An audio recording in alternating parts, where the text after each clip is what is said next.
ఏదో నా పిచ్చేతనం కానీ ఇంత డెకరేట్ చేసి పెడుతున్నాను. తినడానికి వస్తారా? ఇక్కడికి తీసుకురానా? ఇక్కడికి పట్టురా, రిలాక్స్ టీవీ చూస్తా. రిమోట్ పక్కన పెట్టి ప్లేట్ పట్టుకో. ఇదిగో ఎలా ఉంది? స్పెషల్గా చేశా. ఎలా ఉంది?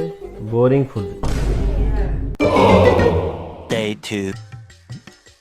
ఏంటో ఈ తిప్పలు. ఎక్కడ పెట్టావు గాడ్జెట్లన్నీ? టీవీ రిమోట్ కనపట్లా, వాడి ఫోన్ కనపట్లా, నా ల్యాప్టాప్ కనపట్లా. పీడా పోయింది. ఎలాగో కనిపించని రిమోట్లు ఎతికే బదులు కనిపించే ఫుడ్ తినండి, తర్వాత ఎతుకుదురు.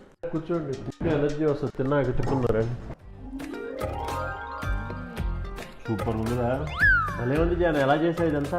కొత్తగా ఇవాళ ఏం చేయాల, నిన్న చేసిందే మిగిలిపోయి పచ్చాకుల్లో పడేసి డెకరేట్ చేసి పెట్టాను అంతే. నిన్న నచ్చలా, ఇవాళ నచ్చింది. దీన్ని బట్టి నీకు ఏమర్థమైంది జాను? ఏ రోజు ఉండింది ఆ రోజు బాగుండదు, నెక్స్ట్ రోజుకి బాగుంటుందని అర్థమైంది. మిషన్ల మీద డిపెండ్ అయ్యి మైండ్ పోయింది వాళ్ళకి. ఇట్లాంటి వాళ్ళకి ఒక్కరోజు మురగబెట్టిన ఫుడ్ కాదు, 10 రోజులు మురగబెట్టిన ఫుడ్ పెట్టాలి.